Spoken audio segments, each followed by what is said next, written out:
This time, this video is going to be about a reply to Showbizz the Adult. Showbizz the Adult said, why is it that boxing fans don't keep the same energy that they got for Jerome Boots Eniss with Terrence Crawford?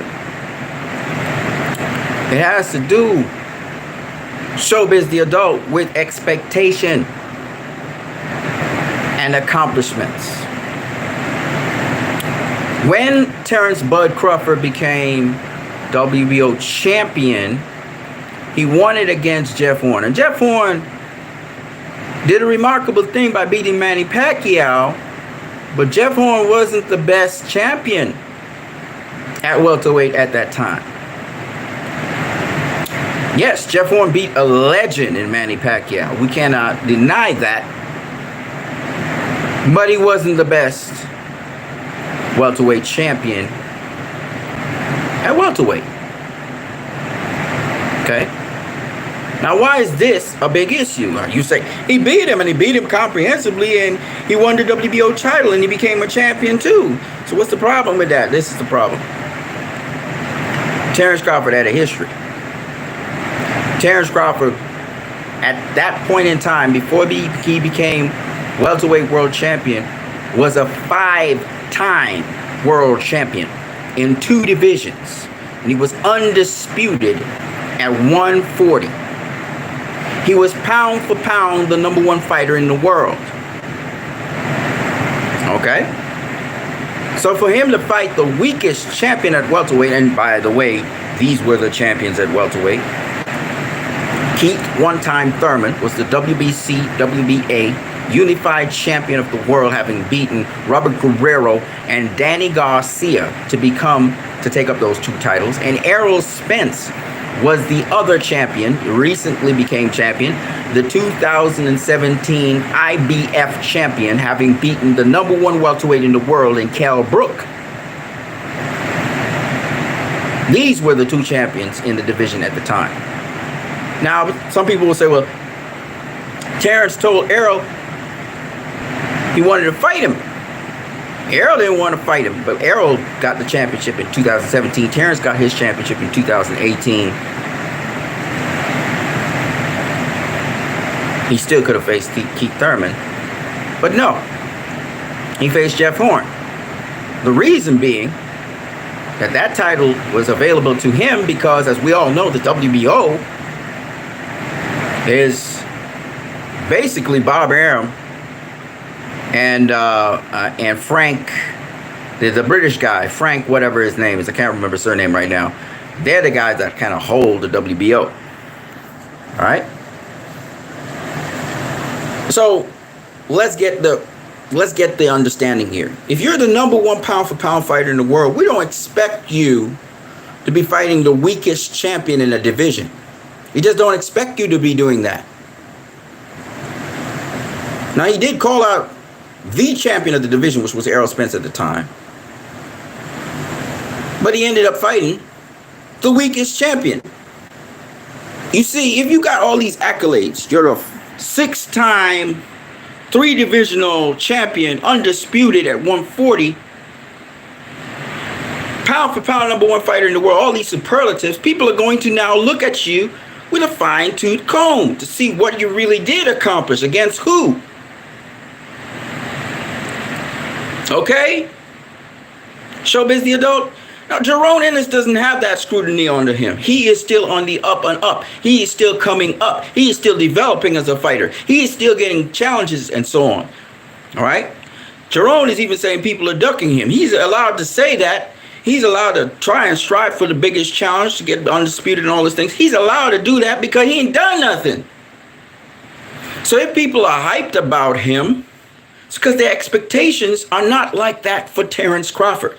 Terrence Crawford has been established as pound for pound #1 fighter in the world.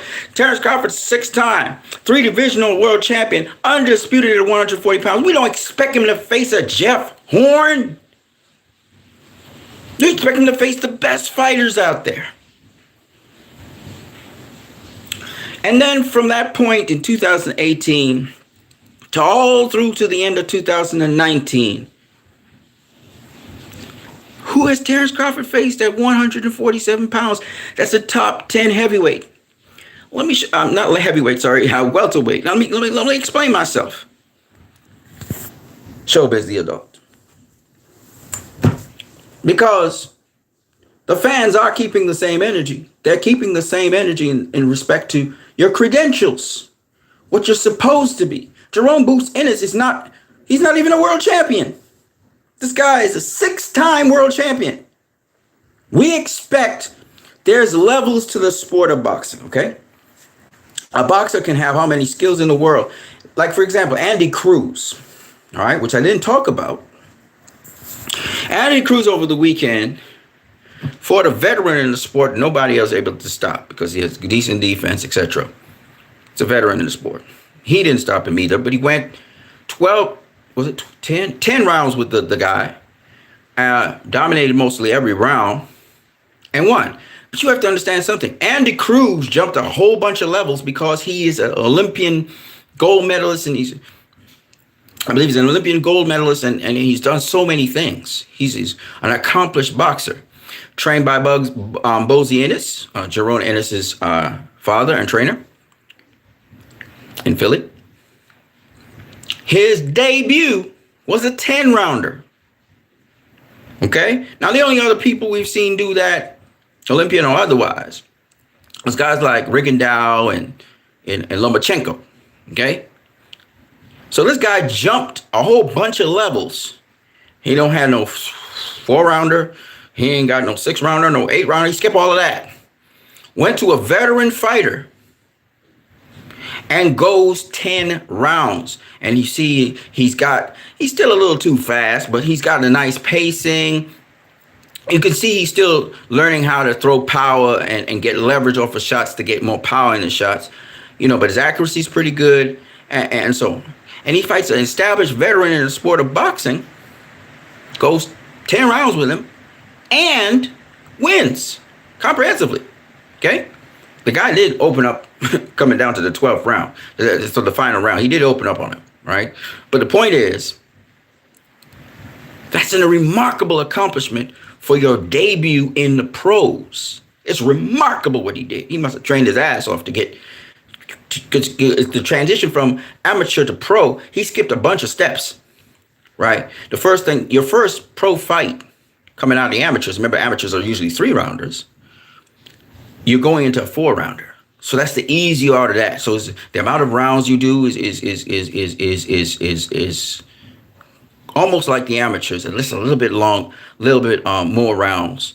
And it's to get down to the tempo of the pros and to be able to sit down on your punches more, because the amateurs focus on something different, accuracy versus,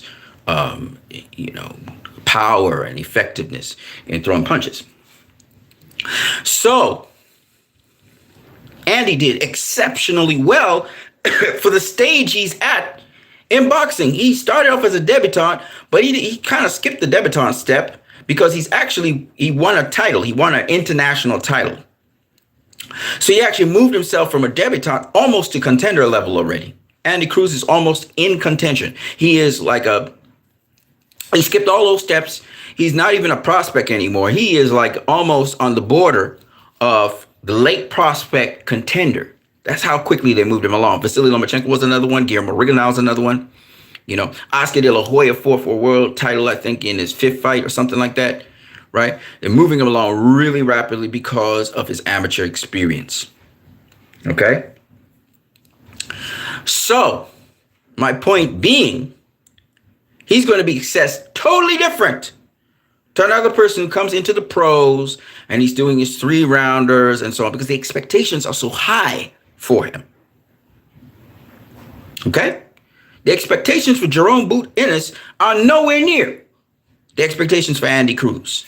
Similarly, the expectations for Terrence Bud Crawford is nowhere near the expectations you would have for Jerome Boot Ennis. In fact, if the expectations were the same, we would prefer to see Jerome Boot Ennis versus Terrence Crawford right now, if that's so true, instead of Errol Spence versus Terrence Crawford. Right? We prefer to. Boots is not ready for Terrence. Anybody telling me Boots is ready for Terrence? He's not ready for Terrence. He's not. The fight before this Roman Villa fight, we saw he wasn't ready for Terrence. Because Terrence can do what that guy does, which is being elusive and counterpunching and all of that, and some. And we saw that Jerome Boots Ennis wasn't prepared for that guy, far less for what Terrence Crawford could bring to the table and the danger that's involved when Terrence Crawford walked him into his shots. Okay? Now, he learned from that experience, and I'm definitely Roman Villa is customized and made to make Boots look good in his last fight. Right? But at the end of the day, Terrence is on a totally different level to Boots Ennis. So how people may assess Boots Ennis at this present point in time and the expectations for him is nowhere near and never will be at this point in time on the same level until he has accomplished something in the vicinity of what Crawford is doing. He's not going to be on the same level as Crawford. It's just what it is. So when people critique Crawford, when people speak about his competition, you have to understand that that is not something that is necessarily negative. All right, I have the same critiques as everybody else when it comes to Crawford in terms of his competition. I'm not outlandish in how I criticize his competition. I'm just saying when you look at Errol Spence's competition at 147, and you look at Crawford's competition at 147, Errol Spence faced the better competition. Errol Spence was only at welterweight. When you look at Crawford's competition at 140, and the best competition he faced at 140, it was Victor Postol. When you look at 135, the best competition he faced was Yuriorkis Gamboa. Now, he also faced other champions like Ricky Burns, Ray Beltran, right? These are good fighters. Ray Beltran became a world champion, so that you can't take it away from him. But when you look at the fighters at welterweight, which is the hottest division anyway, Kell Brook was the number one welterweight in the world. Ricky Burns wasn't the number one lightweight in the world, right? Errol Spence beat the number one welterweight in the world. Then he went on to beat a two-divisional world champion in Danny Garcia. Danny Garcia was a three-time two-divisional world champion, having won the WBC title from Robert Guerrero. Even though Guerrero came on strong after, Danny was beating him up early. It was a close fight anyway. Okay, so that's one of the champions he faced and beat. Former world champion. He also beat Sean Porter, was two-time world champion. You know, Sean Porter was IBF world champion, beat by Kell Brook. Then he was the WBC world champion, and he was beaten by Errol Spence. Okay, he won the WBC title against Danny Garcia. It was vacant. Keith Thurman left it. Who won the IBF world title against Devin Alexander, was a very competent, very good fighter. Okay? So when you think about, and Southpaw, when you think about Sean Porter's credentials, Sean Porter's faced everybody. Okay? Close fights with a lot of fighters. You can't dispute. Now, yes, Terrence Crawford later on faced Sean Porter after Sean Porter lost his title to Errol Spence and then went on to fight some fight, I can't remember, in between. And then he faced Terrence Crawford. Yes, he did face Sean Porter. And we give him kudos for beating Sean Porter. Getting his father throw in the towel. Even though Sean Porter still had juice in him and probably could have gone to the finish line. I don't think Terrence necessarily would have stopped him, but who knows? The point is, at that time, 2017 to 2019, the following welterweights, top 10 welterweights were in the division, and Terrence Crawford faced none of them. The following names go. We had Errol Spence. We had Keith Thurman. We had Sean Porter. We had Danny Garcia. We had Yordenis Ugas. We had Jesse Vargas. We had Lamont Peterson.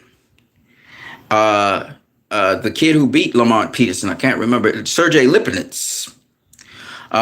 We had also, there's one more person. I'm forgetting. It'll come to me. Okay? Well, Manny Pacquiao was there still, as Manny Pacquiao in 2019 beat Keith Thurman. So kudos to Jeff Horn on beating Manny Pacquiao. You know. But Manny Pacquiao later on beat Keith Thurman. My point anyway is this. Because styles always make fights, of course. My point is this. In that same period of time, these are the following fighters that Terence Crawford faced. He went on to face Jose Benavidez, who was not a top 10 welterweight. He was undefeated. He's in the top ranked stable, which is why Terence Crawford faced him. He did not face Kell Brook. I forgot Kell Brook. How could I forget Kell Brook? That was the name. Okay? So the top 5 welterweights he never faced. He did face a top 10 welterweight. I'll tell you who in a minute. But after he faced Jose Benavidez, he then went on in 2019 to face Amir Khan. Amir Khan was spent. Amir Khan hadn't faced a top 10 welterweight in ever in his career. And Amir Khan was being preserved. You know, Brad Heyman was moving him along. Got the Canelo fight, got knocked out. You know, any big fight with a big puncher, he got knocked out. In fact, Chris Algieri, of all people, who was also a top 10 welterweight that Terence Crawford never faced. Anyway, but Chris Algieri also faced Amir Khan. I thought Chris Algieri beat him. Anyways, and then Chris Algieri is not known as a puncher. And he was wobbling Amir Khan. So Amir Khan was just in there for the cash, but he was spent. And he didn't really do much. He didn't make much noise at welterweight. He did beat Devin Alexander. I think that's the only good win I can think of. And he beat an old Louis Collazo, who's always dangerous, but still, he was old. So none of them guys was top 10 at the time. So Terence Crawford faced no top 10 fighters except for, at that point in time, Jeff Horn, who bounced out of the top 10 quite quickly. He did move up in weight.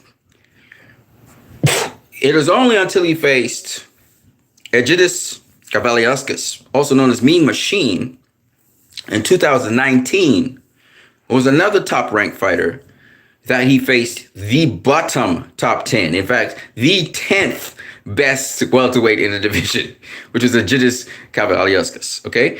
And Egidijus Cavaliauskas, a.k.a. Mean Machine, was coming off a controversial draw against Ray Robinson, a Philly fighter who's southpaw, who I believe very strongly beat Egidijus Cavaliauskas comprehensively, okay? And so if Terence Crawford really was to fight the person based on meritocracy, I would have had Terence Crawford face Ray Robinson. The problem with that is Terence Crawford lost to Ray Robinson in the amateurs. I don't know. Ray Robinson's a guy who was promoted by his own self, managed by his own self. And so because of that, I don't think Bob Arum would have let him have that fight, and that would have been a tough fight still, even though I think ultimately in the end, Terence Crawford would have won. Ray is a sort of awkward, and he can't get fights. He just can't get fights, but he is a tricky guy. Now, Ugas did knock him out, okay?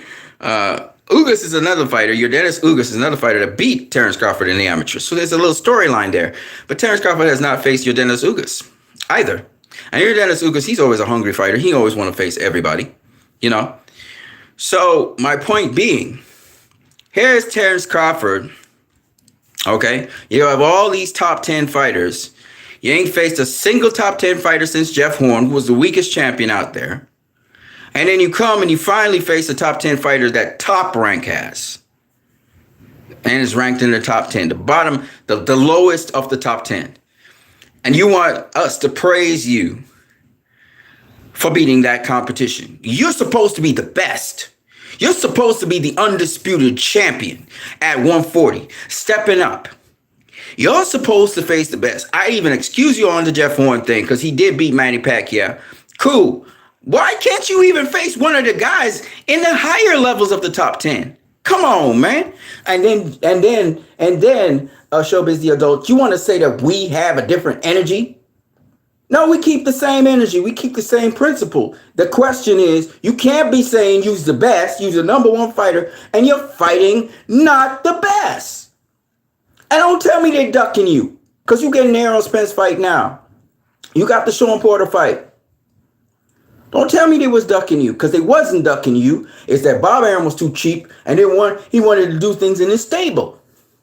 Plus, you wasn't really pushing the action. You wasn't really saying you wanted these guys. Okay? So I don't believe it. All right?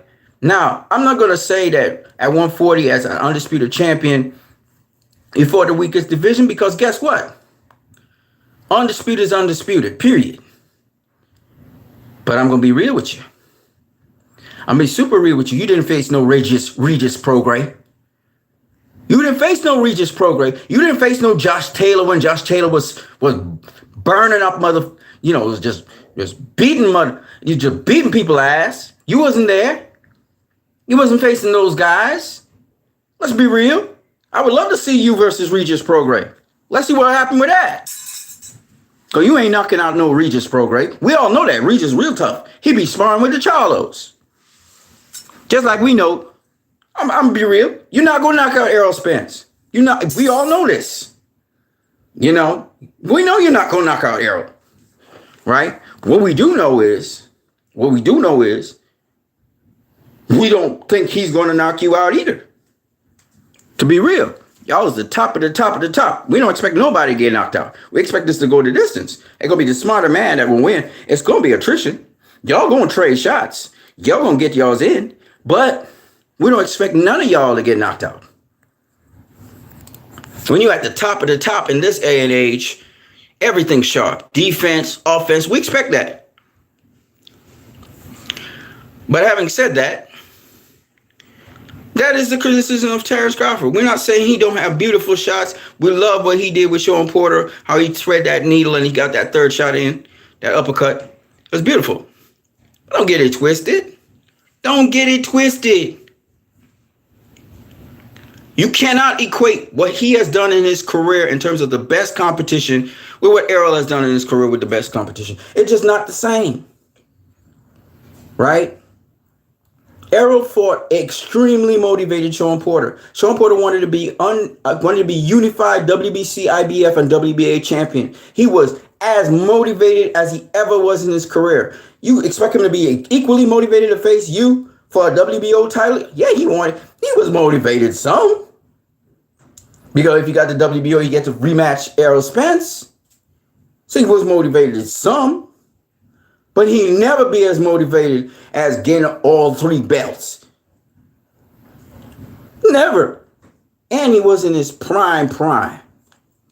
Right? He had one foot out the door. We all know that. He was saying that. He retired right after. He had one foot out the door. He knew you was the last guy on the list. And then he gonna retire. And he did exactly that. Okay? He got a Hall of Fame career without the wins, the key critical wins, but that's all right. All right, so let's be real, Showbiz. Don't be telling me, come on, Showbiz, come on now. Don't tell me we ain't keeping the same energy for Terrence Crawford. Terrence Crawford is supposed to be pound for pound the number 1 fighter in the world. Undisputed at 140. 6-time world champion in 3 different divisions. But we expect him to face the caliber of Eniss Calvilliauskas. That's what we're looking for now. That's the challenge for him. And give us Jose Benavidez, who ain't even top 10 anything. Never been. Those are tune-up fights. That's for somebody on the come up, man. You already there. There are levels to the sport of boxing, man. So you want us to now lower our standards with fighters? Is this what we're supposed to do? Lower our standards for fighters? Or expectations for fighters? That's what you're asking us to do. Right? So we have to be reasonable, Showbiz. And I love Showbiz because Showbiz be pushing the sport forward. And he got a lot of subscribers and everything. So hopefully a lot of people get influenced to buy this fight, Terrence Crawford versus Errol Spence. But we got to call a spade a spade. Is Terrence a brilliant fighter? Absolutely. Do I love Terrence Crawford? Absolutely. But let's not go into fantasy land and fairy tales and do like if he been facing better competition than Errol Spence. Come on now. We can't do that now, can we? I mean, okay, we could say Mikey Garcia, he won a true welterweight. You know, he wanted to be great. You know what I'm saying? And Errol played with him. But what I'm saying is, he was a pound for pound fighter. Right? Pound for pound fighter. He was on the pound for pound list. On the bottom half of the pound for pound list, but he was on the pound for pound list because of what Mikey Garcia had done. And that's why people didn't doubt him, including myself. I was like, Mikey gonna give him a fight. Because Mikey proved us wrong. He beat Adrian Broder at 140, went down to 135, and grabbed 2 titles. Beating what's his name? I forgot Bunny. I can't remember Bunny's real name. Bunny a bad fighter too. He a real good fighter. And Mikey beat him. So when he jumped up to welterweight, we was like, what? To take on Errol Spence, we was like, what? You know what I'm saying? It turned out to be a one-sided fight. But the point is, you know, I'm gonna give you a pass on that because Mikey wasn't really a welterweight, right?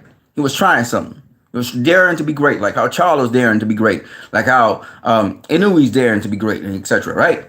So we give it a pass on Mikey, but that's a pound for pound fighter, man. Robert Easter Jr. Thank you very much, sir. By the way, did you all know that Terrence Crawford is also a junior? He's Terrence Crawford Jr. His father's Terrence Crawford as well. Yeah, we got a lot of juniors out here, you know. And his father used to fight, kind of like Roy Jones Jr. Roy Jones. Is his father. His father also used to fight, you know. And Errol Spence, well, Errol Spence Jr. as well, as you know. His father's Errol Spence as well. But I don't know if his father used to fight. I don't know about that one. I mean professional boxing. I'm not talking. Terrence Crawford's father was an amateur boxer. His grandfather was an amateur boxer. So Terrence Crawford got that pedigree going back, you know, when. You know, and Terrence also is a great wrestler. People don't know that, but he's a great wrestler. So we're not knocking Terrence Crawford. I don't hate Terrence Crawford. I'm not knocking him. I don't hate him. Okay. But we got to be real out here. Okay. His competition is not in the vicinity of what Errol's competition has been. The best competition, that is.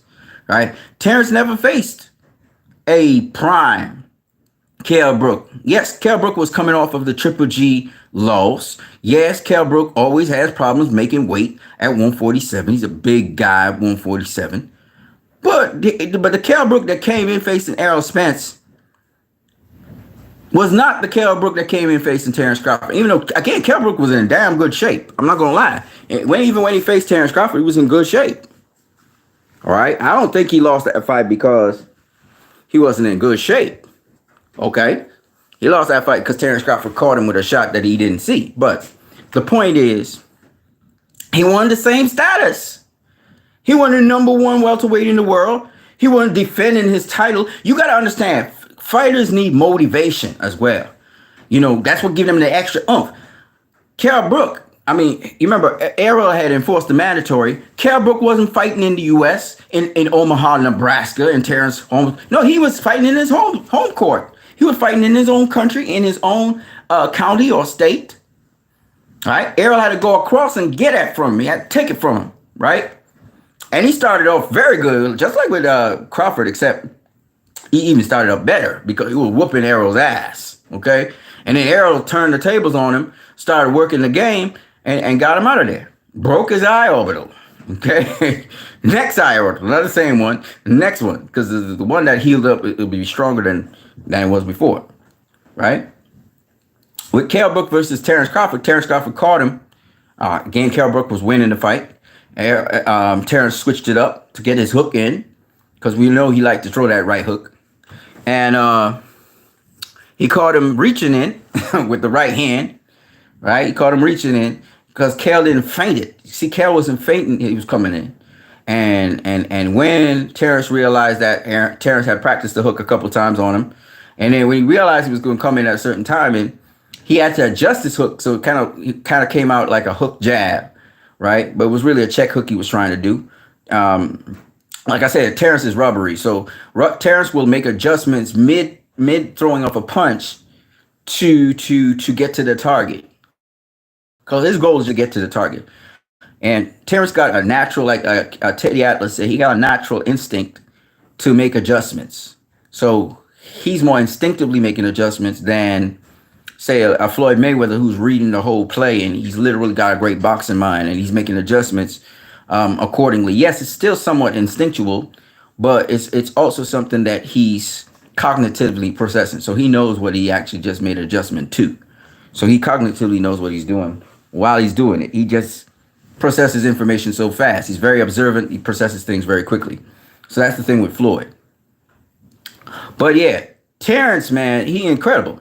I'm not saying he's not an incredible fighter. I'm not taking away his accolades of undisputed, taking away his accolades of going overseas and beating Ricky Burns in Scotland. Okay, you can't take that away from him.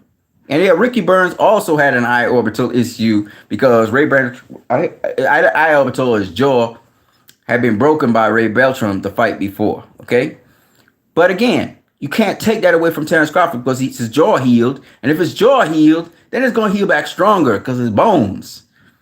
So Burns, you can't say nothing about Burns. Burns fought his ass off, but Terrence Crawford was just so much better.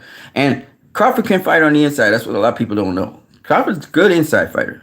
You know, he's an all-around, really beautiful fighter.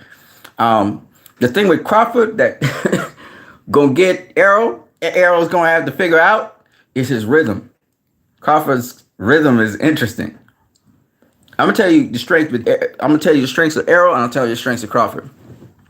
The greatest strength of Arrow is his balance. Arrow is such a balanced fighter. All right, his base, he worked on it. You could tell. Arrow got a tremendous balance. He got tremendous base. He's never really out of position in terms of his base. And he can pivot like a mother. Okay, he really is a great pivoter. So Arrow, it don't matter what angle you try to come at him from, he can pivot into position and take away that out angle, which is what he was doing to Sean Porter. And that's why Arrow was able to catch Sean Porter and put him down. With Terrence is one of those wonders. Terrence hands can move independent of his feet, which can move independent of his mid body. You know, Terrence, because he's ambidextrous and he can switch either way, he got this funny kind of jib he does before he, steps around. And so it's just a lot of, Terrence can adjust his rhythm. He's a guy that can adjust his rhythm and timing. He can change up the speed of his shots. He can change up the speed of his movement. He got this rubberiness that I never seen before in boxing ever from anybody. You know, he got this rubberiness. I don't know how to explain it. It's like Plastic Man. He can kind of extend a little bit further than normal. You know, he can reach you when you think he can't reach you. He's very deceptive. What you see is not necessarily what it is there. And that's the brilliance of Terrence Crawford. You know, so he can catch you with stuff that you ain't even aware you was like so close to him or too far away from him. He's very deceptive with that. And that's what makes him good. And that's why I think like Arrow trying to jab his way in. I could see Arrow. Now, the thing about it is Terrence going to get surprised by Arrow for a minute or two because Arrow's also deceptive, especially when he's advancing towards his opponent, because how Arrow even cuts you off and cuts off the ring is a whole other story and study I don't want to talk about because we got the fight right now going on. But I'm going to suggest this to you.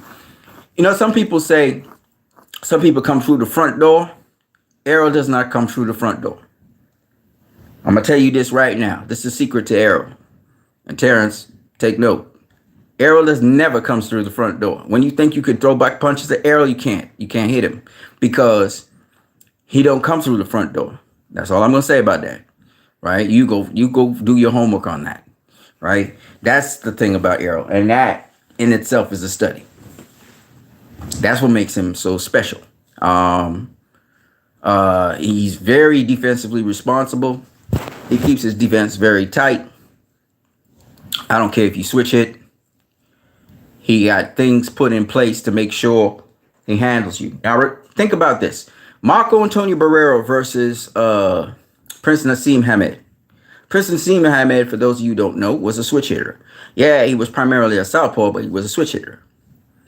And why is it that Prince Nassim Hamed couldn't close the distance against Marco Antonio Barrera, who was an orthodox, well-schooled, technical fighter who could bang? So think about that. And now you're going to be able to put that in perspective of what Errol Spence would do and what Terrence Crawford could do. And both of them are technical fighters, by the way. Unlike Prince Nassim Hamed, who was, not as technically sound. Crawford's technically sound. Like Crawford could tighten it all up, and he could look something like Errol Spence. He could throw punches really straight and neat and clean and sharp. Crawford can do all of that. And we've seen him do it against Jose Benavidez. We've seen him not engage with Jose Benavidez, keep just outside his range, bait him in, and all that kind of stuff. So we've seen Terrence Crawford box, because Terrence Crawford is sorry about the F-bomb. He's a phenomenal boxer. Phenomenal boxer. He could keep it tight. He could keep his defense very, very tight. So don't get it twisted, right? He can, Errol's foot speed is equal to Terrence's foot speed, but that's not the thing. Like I said before, Terrence has a rhythm which could throw you off, because he do a certain kind of thing, a kind of dance he do before he come forward or step back. He do a little jibby thing, a little jig. So you have to get Terrence's rhythm. You don't get Terrence's rhythm, this fight's a wrap. Terrence takes it. But I suspect Spence, with his activity and with his jab and the way how he approaches his opponents, he's going to find that rhythm. It's going to come down to this. It's going to be a battle of attrition. They're going to be trading blows. They're going to be blocking shots, rolling, riding shots. There's going to be a lot of skill involved. And I believe that ultimately, in the end, the person who wins or imposes their will on the other person by getting one of the guys to kind of get out of position for a moment is going to win the fight. So it's all about, it's going to be very, not tactical. It's going to be a bang out. It's going to be a barn burner. But somebody who has, and I'm going to say, both of them are dangerous in trades. Both of them are dangerous. Errol's more schooled. Terrence is more instinctive. Even though Terrence rehearses a lot of shots, he don't do it crisp and clean, but he does do it with plasticity. So he does get the shot in to the mark and the target, but in a very unorthodox kind of way. He comes with some strange angles sometimes. But he could tighten it up and just keep it crisp like Errol. But I think Errol's much more sharper. I think Errol's much more sharper with his shots, much more textbook shots. He got straighter shots than Terrence. Terrence looped a lot of his shots. So there's a lot of things going on in that trade. The thing about it is, I think between the two of them, I think the stronger one, even though Terrence is very strong, I think the stronger one is Errol. But I can't prove it. It's possible Errol having to make the weight cut might be not as strong as Terrence. Terrence might prove to be the stronger one, because Terrence like to prove people wrong. Terrence can lift 400 pounds easy. He lift up a 400-pound guy easy. So Terrence he's very, very strong. Okay. Plus he's a wrestler. So, and that will come in handy against Errol. Let's say Errol starts to land a combination, really starts to put a whoop ass on Terrence. Terrence can lock him up and slow down the fight and control it a bit. And I think he will try to use all those strategies and techniques in this fight. He'll have to. He ought to pull shit out his ass, because this is going to be a fight. Okay. This is going to come down to being a fight. And every single little slick trick and veteran tactic that both guys have in their book, they're going to have to bring it out, because I think this is not one of them fights that's going to be tactical and guys going to be gun shy. This is a fight where you're going to have to fight, because Errol make you have to fight. And Errol going to make you have to fight, because Errol ain't just a pressure fighter. He a boxer pressure fighter. That's the difference. I think Errol remind me of Mike McCallum, but Mike McCallum didn't have a powerful overhand right. He didn't have a powerful overhand. Errol got a powerful overhand right, and a powerful right hook, and powerful overhand left, and all of that shit. So Errol is like Mike McCallum return, in my opinion. He like to call himself Marvin Hagler. I think of him as Mike McCallum. Mike McCallum had a hell of a chin, was strong as a fuck, had great defense, and he used to work the body like a okay. Terrence reminds me of Sugar Ray Leonard. Got that mean streak in him, want to get you out of there. Fight his ass off, but could box. He can use the ring. He can use it, circle the ring and shit. Why I say it's not Marvin Hagler, because I think Mike McCallum's a better guy, better at cutting off the ring than Marvin Hagler is. And I think if Sugar Ray Leonard was fighting Mike McCallum, he really would have had to fight his ass off, because he was much quicker than Marvin Hagler, But Mike McCallum would have made him work. Would have really made him work. Would have really made him work, man. So, anyway, so that's the kind of fight you're looking at. Terrence Crawford versus Errol Spence.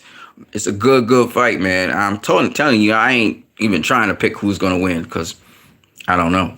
I ain't trying to figure that one. That one's a headache. That one's a serious headache to figure out. And normally in fights like, okay, Jermell Charlo versus Canelo, definitely Charlo. I see Charlo winning that fight.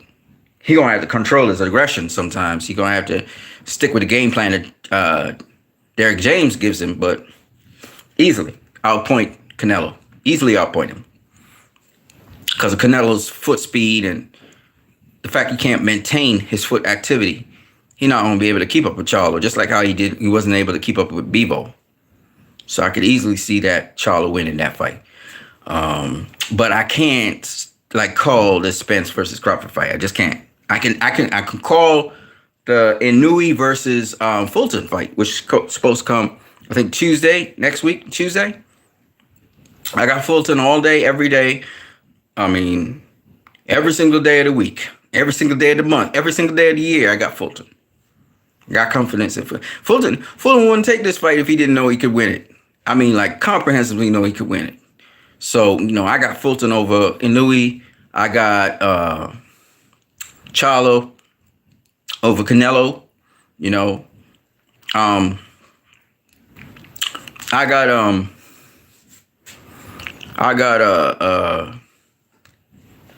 Joshua over White. Yeah, I got all them fights. I got the favorite winning that. I'm not the favorite, but the guy that I just called. But to say I could predict, this fight. Nah, this one's too much trouble, because it's just too much, man. The guys are good at what they do, and even when you think Errol might have an edge because he can take Terrence shot a little bit better, he rides and rolls punches really well. He's cutting off the angle of escape, and he's pigeonholing Crawford into the hole. Crawford gonna have to hit him something to make him respect him and all of that, which I think Crawford will do. You have to ask yourself this question: who's to say that Crawford can't? Who's to say Errol's gonna get Crawford's rhythm quickly? Because Crawford, again, got good pivot work. Can circle out a little bit. If Errol's chasing him down, could probably walk him into something. Get him to respect, him from the get-go. Kind of like what Kambosos did to Lopez, Teofimo Lopez. Caught him with that overhand right, put him down, and then Lopez had to be a little bit more careful. You know what I mean? And so, I mean, if this fight's anything thrilling like that, I mean, it's going to be a good fight, man. It's going to be a good fight. So I'm very excited about this fight, obviously, people. I'm sweating like crazy because the place is very, very hot where I am. But I hope that you guys enjoy this fight, and I hope that you guys will let other people know about this fight, get a word out there, and also pay for this fight or put up money to pay for the fight, because this is a fight. It don't come along very often. Fights like these don't come along very often. Hey, I want to make another comment. I think it's very interesting. I believe there are 3 fighters right now in boxing who could actually line up themselves. I'm talking about male boxing, who could line up themselves to become two-time undisputed champions. One of them is Terrence Crawford. The next one is Jermell Charlo. And the final one is Alexander Usyk. Tyson Fury behaving like a, I don't want to cuss, so, but he be behaving like a clown. So Tyson Fury's holding the WBC title hostage, and he need to be either stripped or they need to just somebody fight him and beat his ass so Usyk could become undisputed. Because I think Alexander Usyk has a great chance of becoming undisputed. The undisputed heavyweight champion. I really truly believe that. Now, with respect to Mel Charlo, he doing the craziest of them all, at least in on paper. But actually, when you think about it in reality, it's doable. You know, he and Canelo, they not much different in weight. Okay, they're not much. Canelo's not that much bigger than, physically speaking, than Mel.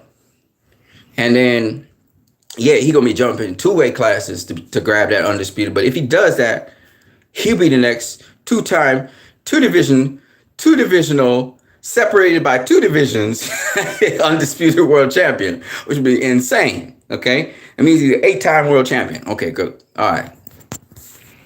Then the last person that we have to talk about is going to be Terrence Crawford, if he could pull it off. That would be a tremendous question, though. The question would be, who is pound for pound number one? Would it be Crawford if he beat Errol Spence and became 2-time undisputed? Would it be Jermell Charlo jumping up 2 divisions to face a 168-pounder, becoming 2-divisional champion, having beaten the cash cow of boxing and one of the faces of boxing, as well as the former pound for pound number 1 fighter? I mean, come on now. Who is this person? Because that'll be ridiculous, right? And then, would it be Alexander Usyk if that clown named Tyson Fury, who, man, I hate that dude right now. That clown named Tyson Fury either faces him or surrenders his WBC title, and Usyk picks it up facing whoever else has to face the WBC title, you know? Would it be him? That would be a big question, right? Because now you got to look at the credentials of these undisputed, fighters and stuff, and you got to wonder who is the pound for pound number 1. We know they all gonna go into the internet. We know they all gonna go into the International Boxing Hall of Fame because, goddamn, 2-time, 2-divisional world champion, 4 belts. That's not heard of, man. That's not heard of. You know. So, I mean, that's a question I would like to ask you guys. I might put it in the community session. I might spend more time doing videos today because it's raining. I can't go nowhere. I can't do nothing. So I might do more videos on this. So I'm going to put it in the community session. I want to hear what you guys think about that. Who do you think would be the pound for pound number 1 fighter in the world? Now, we know after this fight, whoever wins, whether it's Errol Spence or Terrence Crawford, probably going to be elevated to pound for pound number 1 fighter in the world, right? But the question is, if Terrence does so, does he stay at that point? Or will Jermell Charlo surpass him by beating Canelo? That's the question. Or even Usyk, if he can get the chance to become undisputed, which is sad because this dude, these guys are hungry to be great and make money. And then we have fucking sorry about that. Oh, sorry about that, Mom. We got clowns out here, man. We got clowns out here trying to play games. You know what I mean? They don't understand what time it is. That's why you guys need to buy the pay-per-view and let as much people, including casual fans out there, support this so that boxing is not put into that fucking... Sorry about it, man. I can't help it, man. That clown, man. That dude is a clown. And the WBC. They making fun of the sport, man. All right? That's making fun of the sport. But it just so happens he has the complexion for the protection, so y'all not talking about it. But this is shit that is happening, man. Boxing being carried in the dirt right now. Because this is some shit. You're not supposed to be offering no WBC title to somebody who's a debutant, who ain't ever boxed a day in his life, none in amateurs, nothing. He's not a standout, nothing. I mean, come on, man. What is going on with boxing? Just a few years back, This would be a non-title fight. This would be a stay busy fight. You want to make a money, you put a money belt or something. What is going on in boxing, man? That's some shit right there. I'm not gonna lie. So y'all make sure you let the fans put their money where their mouth is. Whoever want to pay for that shit, that piece of shit, that's them. But we as fans need to encourage the casuals, all right? And even those MMA fans to watch Spence versus Crawford, to watch, but we know Canelo versus Charlo gonna make money. Canelo mainstream like that. But nonetheless, to watch Canelo versus Charlo, you know, people really daring to be great and not pushing the sport. This is what you call pushing the sport into a shithole. Why the hell you have this thing, WBC title on the line? Why is the WBC title? What is wrong with Maurice Suleiman and his committee of board of whatever they call? What's wrong with these stupid people? They're so thirsty for money that you're gonna do this shit? What the hell's wrong with them, man? Nowhere in WBC's history has this ever happened. Ever. Okay? But they're so thirsty for money that they're willing to carry the sport into disrepute. This is a sport. Now, if you're doing sideshow stuff like, you know, you're doing your crossover fights with Jake Paul, or you're doing your YouTube boxing, that's cool. I'm not mad. I'm not one of those people who come in hard at you. But when you take a title, which people are ranked, you have to be ranked to get to the fucking title. You gotta excuse me. I'm getting angry about it. You're ranked. You don't just come in there and hang out a title shot. That's some shit. What the hell are you doing titles for then? You don't even care in your titles? You have a whole bunch of disgusting titles all over the world. You get a whole set of sanctioning fees from these titles, and now you're dragging the title into the mud. You're saying a guy can come off the street and fight for a world title. Fuck all the people that are ranked 1, 2, 3, 4, 5. We don't need no top 10 rankings no more. What the hell are they doing, man? Man, when people are thirsty for money, man, the greed out here. Now you're corrupting the sport even more. We just getting the best fights. And it takes the fucking sanctioning body. You gotta excuse me, man. I'm so pissed. It takes a stupid ass sanctioning body to do something stupid like this. Anyway, I need to just leave because otherwise I'm gonna blast the kingdom come. You know, I'm just gonna lose it. I'm gonna get real mad. This dude, this idiot, man. This guy's a real fucking clown, man. You duck people, you duck Anthony Joshua, you duck Alexander Usyk, and then you mock the sport, and you want the WBC and the WBC falls for that? Because he's a fucking white dude? An entitled motherfucking white dude calling himself a gypsy. Man, if I see that dude, I'll punch him in the face.